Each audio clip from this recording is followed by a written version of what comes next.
I've shown there meat pieces.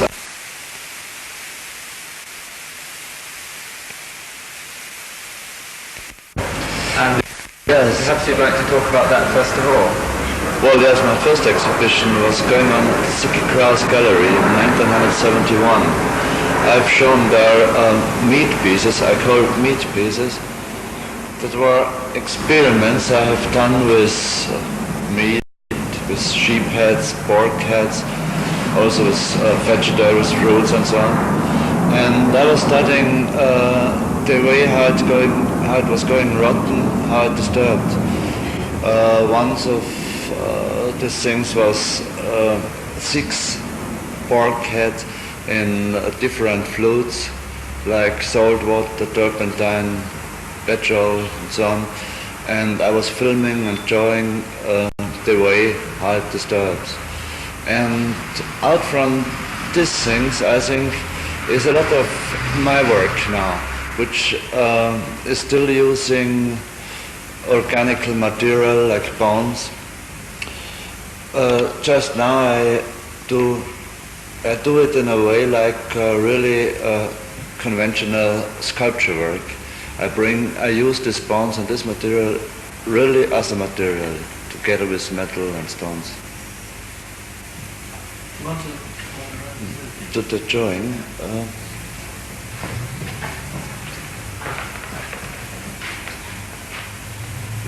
If I start the work, so of course I have to be sure how I have to do it, because you can't change it if it's in the real material. So I have to do a lot of drawings before.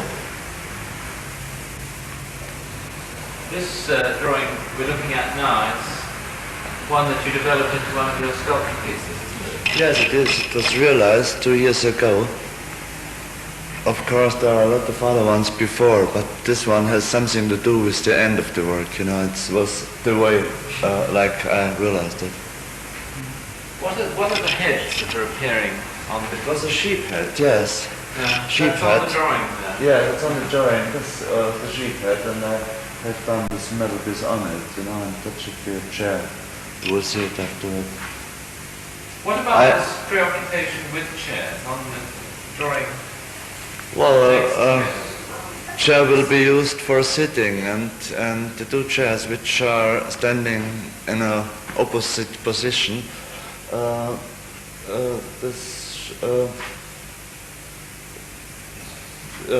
One will be made for a man, one will be made for a woman, you know, and the whole situation looks very silent, so I call it silent couple. It's a couple which lose the language. But the chair with the sheep's head has another meaning. No, the chair with the sheep's head, and that's the man, you know. It's looking like an old man without, for me, like an old man without language. Yeah. What about some of the other drawings that are? Just this one is I call it. It's made for a room planner, for a landscape planner, because everything around us is planned, and everything it's going a perfect environment way, which I hate. You know, like a river with walls on both sides, and so I cut these mountains off, and the rooms between are filled with walls. So it's a block, it's going a block. It's a monument, architectural monument, a huge one. So it's just made that people can use in a commercial way also this rough landscape. Mm-hmm. Yeah. And what about the vehicles there? These are plan drawings for the last piece I have done just before I come to London now. I call it Black, and it is made out from a sawfish stand. The stand was hanging quite a long time around in my studio, and I was thinking what I can do with it. And there were a lot of plans before, you know, making a big fish from it or something else, you know. And then the aggressive signs of this thing came out in my head, and so I planned this black, which can be used in 2 ways, you know, down to the earth to make life, and and up to the people to disturb life. We can actually have a look at these pieces. Sure, yeah, fine. Take the camera.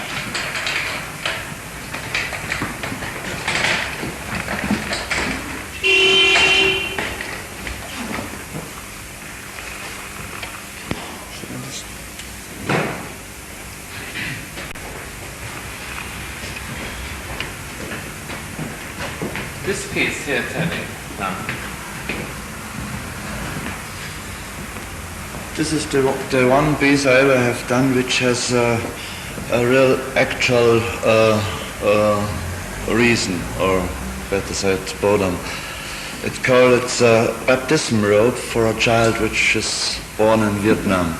And I have done it in 72, just in the time the Vietnam War was going on.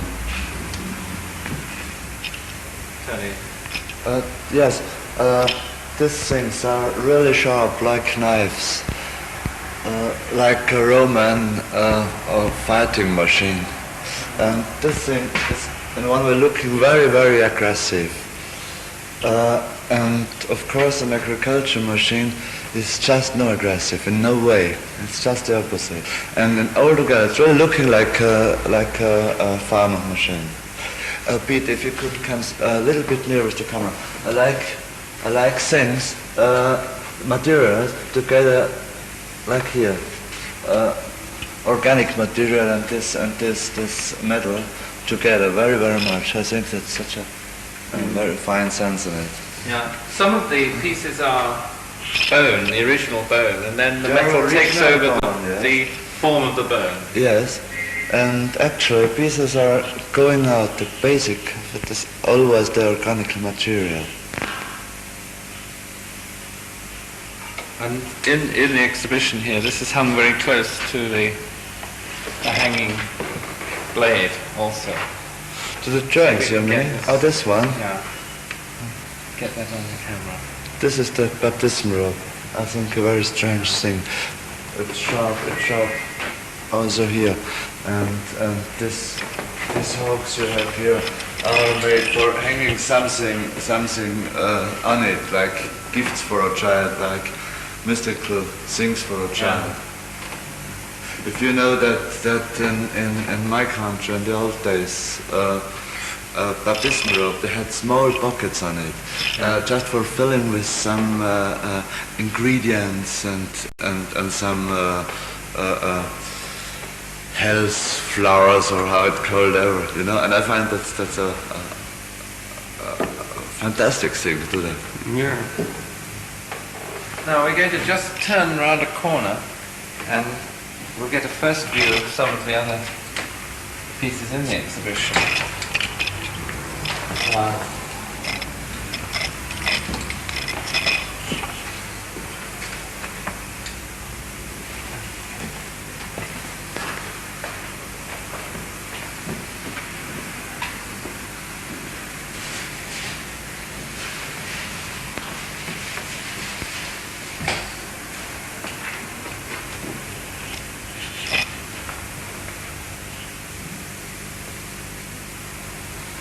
Now this, on the stone, which is planted in the middle of the grass, it says, "I never was a sheep."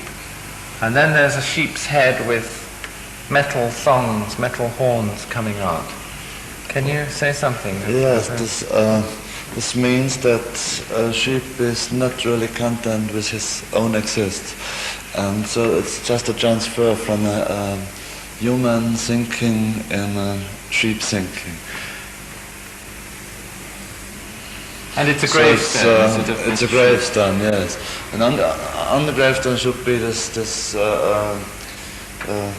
you understand, mask.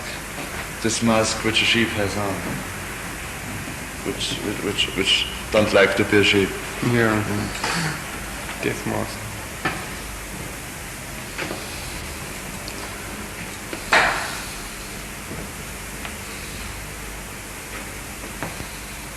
Now this bunch of flowers is part of the piece with the two chairs. Try and get it into the camera. It's rather difficult to get on the camera. Yeah. Well, white flowers are also a very silent thing for me. It seems to me some Christian holidays. You use wildflowers and to put it on a tomb, and it. Tony, this now I think we can see the whole piece on the camera. Yes. Is this a recent piece? Yes. Now you remember I told you outside in the drawing there you have the female chair with this robe, with this female robe on it. You can see it, Peter. And the man in the opposite, you know. All together, you know, the strings are here to fix the wife on the chair, and there's no situation to come out, you know, yeah. one way. Actually, this piece I have done after a theater I've seen in Germany, which called Stallerhof by Krötz, Franz Xaver Krötz. I don't know if this guy is well known in Britain. He's very well known man in Germany, and he's writing about the situation in farmerside when people lose the language, they can't speak more than you, what you want, you know, and it's a very strange way. Yeah.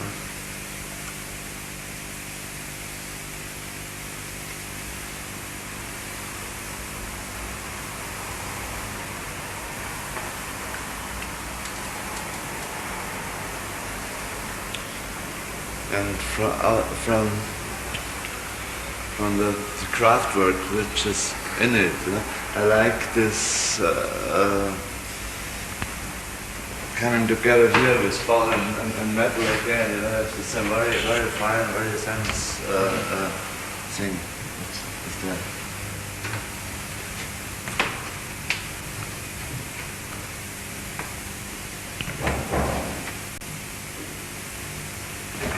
You can move the fish in the camera if you pass. Yeah. See that. Did you see it? Yeah, actually we see it better.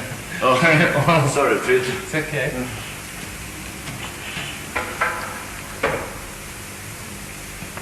And we can glimpse through the enclosure here some more of the drawings which we can.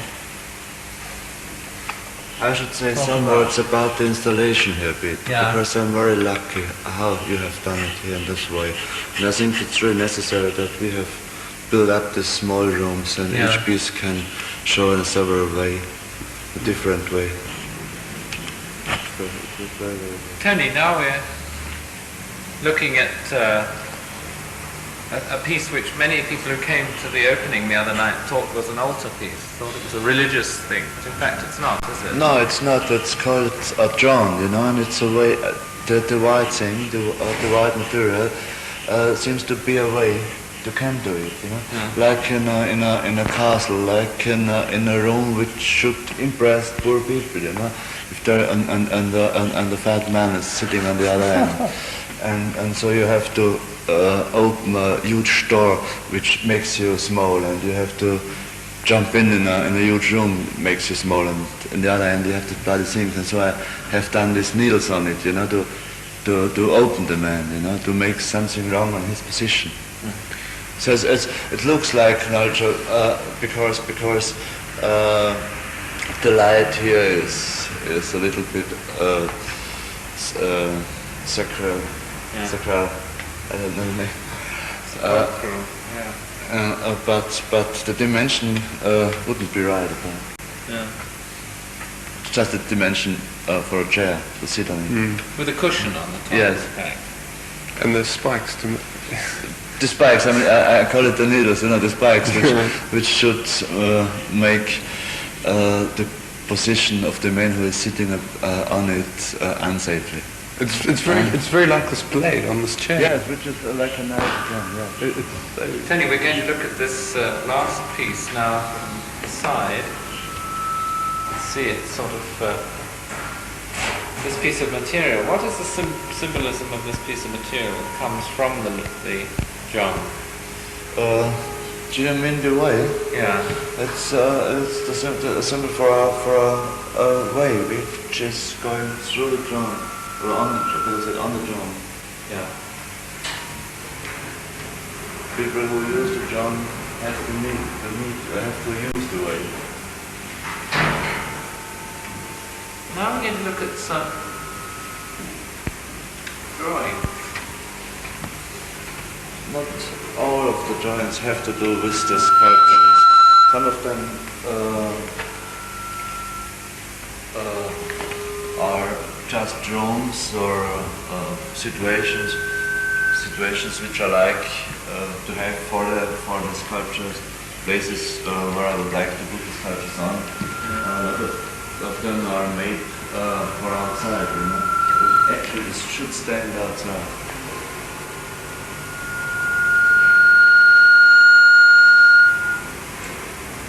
This one that looks like a mountain, or a well. Is it a well? No, it is a mountain, you know, and it's called the wavy substance,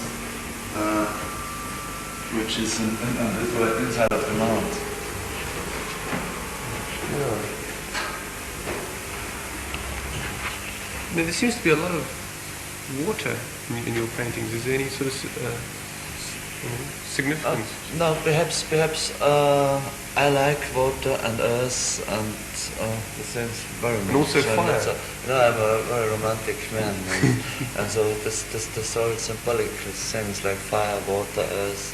Yeah. They're very, very important for my life.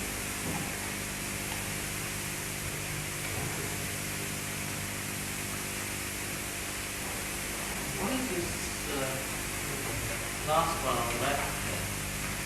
It's a burning mound. Yeah. So are some of these studies for pieces that you may do in the near future? I don't know if I do a three-dimensional piece in this year. I have to be careful. I can't do it too much because I used to do it in a very perfect way. Yeah. And I have to be safe before I start. Understand? Yeah. I think I go back now after this exhibition and start to draw again. Yeah. And I will see what's coming out.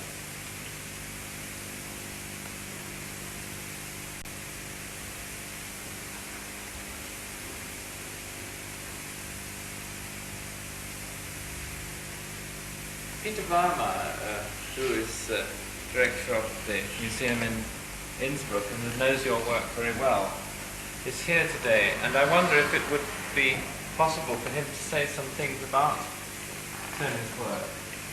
Yeah.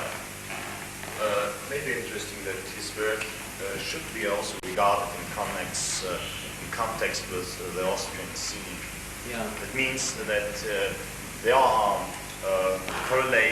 relations between the work of Hollein, Hitler, Gironcoli, and his own work. His work is maybe more literal, more romantic, but there is also this division of installations, of objects, and of drawings which are not intending to become installations, to become objects, which are not drawings preparing objects.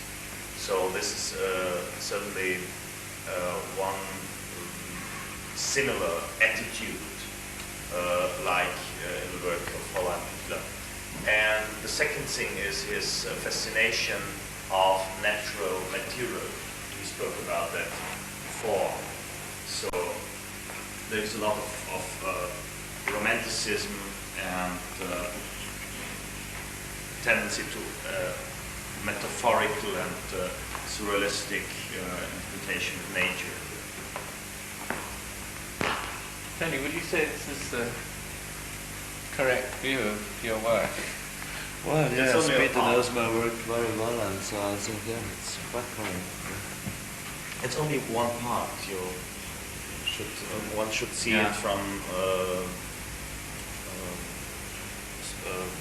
different sides. It's one way of thinking about the work.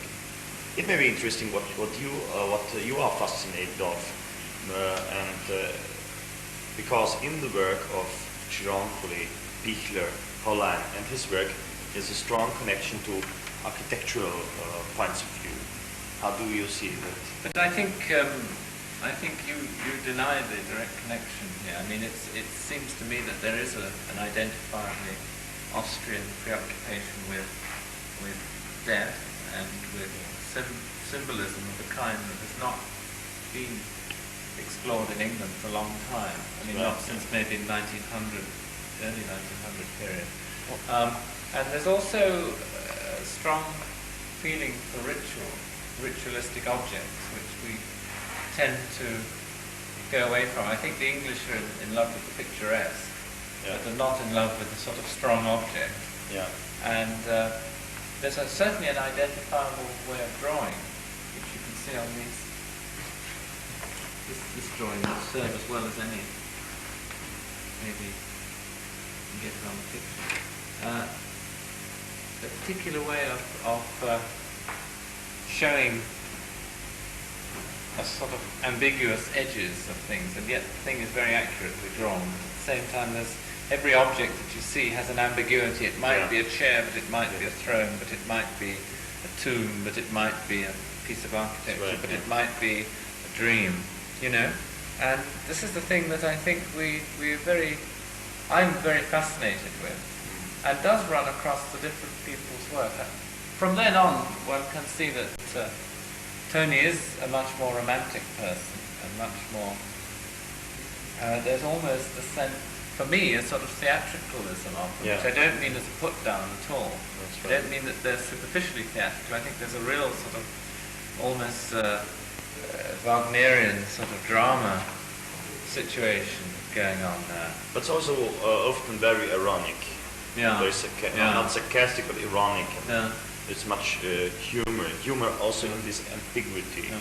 Although I think Tony is a much happier person than many of the other Austrians that I've met. I don't think he's a sad person, whereas some of them are. No, I'm really not. I like to read them. Yeah. I think it's coming out in the drawing. How do you feel about showing in England? I mean, do you feel that the English do understand what you're about? During the private view we had here, yes, I was thinking so. There's quite a lot of understanding, and I think people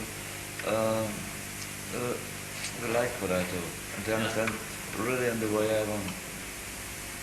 Well, Tony, thanks very much for coming. I hope this bit of videotape has got going after all. Thank you. Peter.